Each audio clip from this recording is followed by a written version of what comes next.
There is a line in Sunset Boulevard that has outlasted almost everything else the film contains. Norma Desmond, faded silent film queen, sitting in the ruins of her own legend, looks at the camera with eyes that have not diminished despite everything that has tried to diminish them, and says, "I am big. It's the pictures that got small." The line was written for a fictional character, but it was spoken by Gloria Swanson, and in her mouth, it was not entirely fiction. She was born Gloria Josephine May Swanson on March 27, 1909, in Chicago, Illinois, the only child of a military family that moved constantly, following her father's postings across the country, and briefly to Puerto Rico and Key West. She was small, barely 5 feet tall for her entire adult life, and from the earliest age possessed of a quality that small people sometimes develop in compensation, and that larger people almost never need to acquire: an absolute refusal to be overlooked. She filled rooms, not with volume, but with presence, with the specific gravitational pull of a person who has decided that the space around them belongs to them, that the attention of the room is theirs by right, rather than by request. She arrived in Hollywood in 1916, at 17, in the era of 2 reel comedies and physical slapstick, and worked her way quickly out of the comedies and into the dramas that suited her natural register. Cecil B. DeMille discovered, the word is Hollywood's and it always implies more accident than was actually involved, that she had a quality the camera found irresistible, a combination of beauty and ferocity that made her characters simultaneously desirable and dangerous. He cast her in a series of sophisticated society dramas in the early 20s that made her one of the highest-paid performers in Hollywood, and made her, in the estimation of the public and the press, the queen of the silent screen. The numbers from this period are almost impossible to believe without seeing them written down. At the height of her silent film career, Gloria Swanson was earning approximately $20,000 a week, at a time when the average American worker earned perhaps $1,500 a year. She spent accordingly. She lived in a mansion in Beverly Hills that was by any measure a palace: 22 rooms, a projection room, a swimming pool, a staff of servants large enough to populate a small village. She wore couture from Paris and jewels that newspapers cataloged with the precision of an inventory. She traveled with trunks. She traveled with an entourage. She was, in the fullest and most literal sense of the word, a star, something remote and brilliant, and operating at a scale that ordinary life could not accommodate. She also produced her own films, at a time when female producers were so rare as to be essentially theoretical.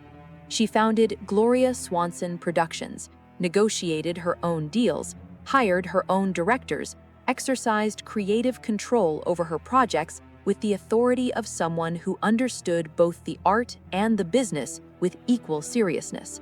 She was not simply in front of the camera, she was running the operation.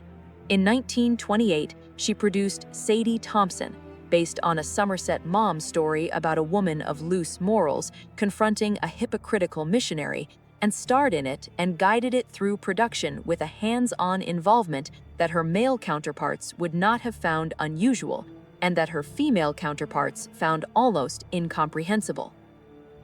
She was married 6 times. She had 3 children, one of whom was adopted. She had a love affair with Joseph P. Kennedy, father of the future president, that was conducted with the discretion that powerful men of that era expected, and that those close to her described as genuinely painful, because Kennedy was never going to leave his family, and Swanson knew it, and continued anyway, in the way that people continue things they know are wrong, because the alternative of not continuing them feels worse. The affair ended. The friendship did not entirely. And then the talkies arrived, and the world changed. The transition from silent film to sound is one of the most sudden and brutal transformations in the history of any art form. Within the space of approximately 2 years, 1927 to 1929, an entire aesthetic language became obsolete, and the performers who had built their careers in that language were required almost overnight to demonstrate competence in a different one. Some made the transition, many did not. The ones who did not were not failed by talent, but by the specific, unkind lottery of how a voice sounds on the primitive recording equipment of the late 1920s, whether the instrument nature had given them happened to match what the microphone could handle and what the audience found acceptable. Gloria Swanson's voice was fine. She made talking pictures. Queen Kelly, an extravagant production directed by Erich von Stroheim that descended into legendary chaos. Von Stroheim was fired, the film was never properly completed, and the money spent on it became one of the cautionary tales of the era. Then, The Trespasser, which she produced herself and in which she acquitted herself well enough. But the landscape had changed in ways that were not about individual films or individual performances. The audience that had worshipped the silent queens had moved on, not because those queens had failed, but because the new medium offered something different, and different was what people wanted. She stepped back, not in defeat. Gloria Swanson did not do defeat, but with the pragmatic assessment of a woman who understood the industry well enough to know when the industry was not, at that particular moment, the right place to be. She went to Europe. She pursued fashion, which had always been a genuine passion rather than merely a professional requirement. She was, by the early 1930s, as well known in Paris couture circles as she was in Hollywood. She invested, sometimes wisely and sometimes not, in various businesses. She lived her life on a reduced scale from the palace days, though reduced from $20,000 a week, still left considerable room for comfort. She was not, during the years of her absence from the screen, a person who was waiting. She was a person who was doing other things. This distinction matters. The women who spend their invisible years waiting are the ones who return desperate, who will take anything, who have allowed the absence to hollow them out. Gloria Swanson was not hollow.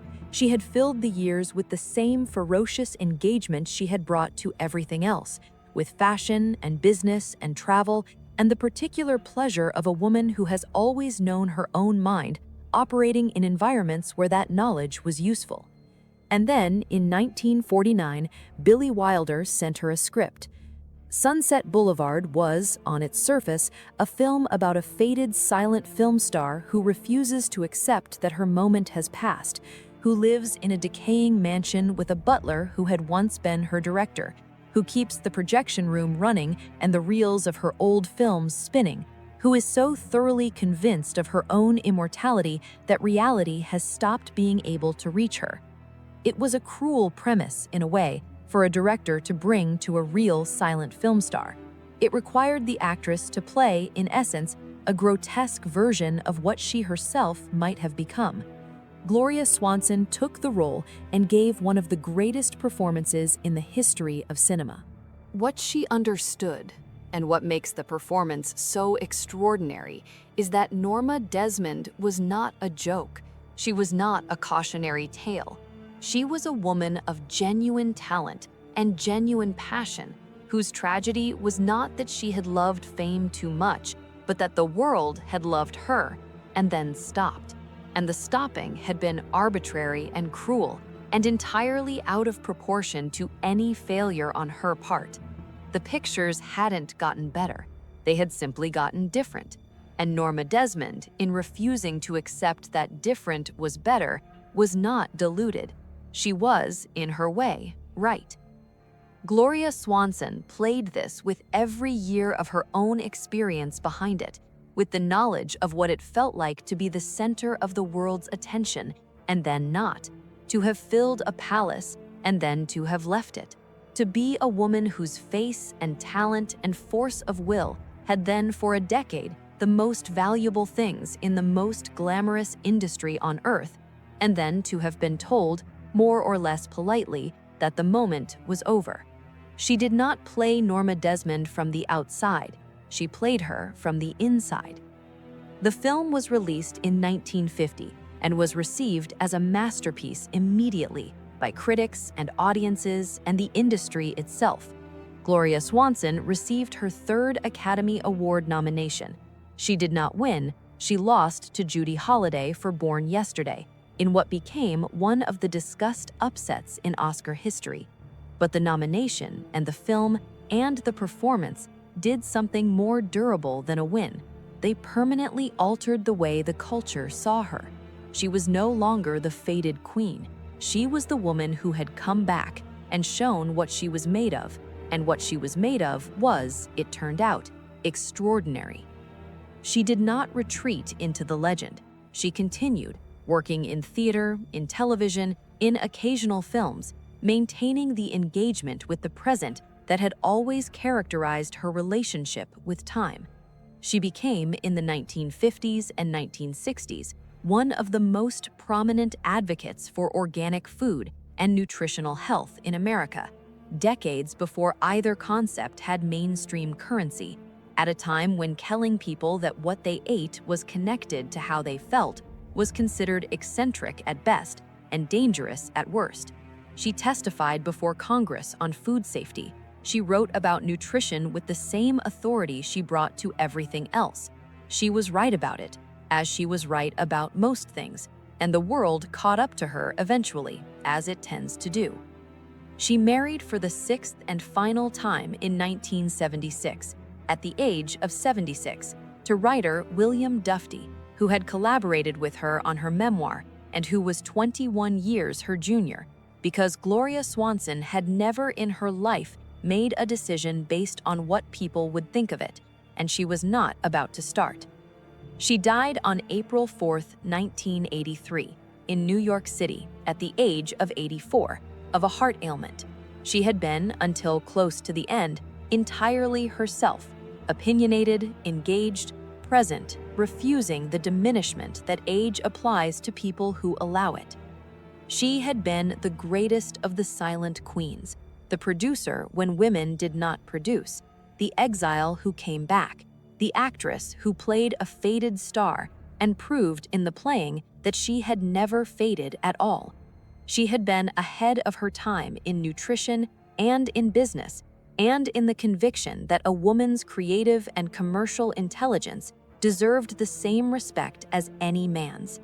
And she had stood in front of a camera at the age of 51 in a decaying mansion that was a metaphor for everything she was supposed to have become, and delivered a line that was written for a fictional character and that will be remembered, as long as the film is remembered, as the truest thing she ever said.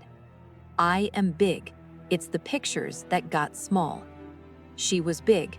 She always was. The world simply had to catch up.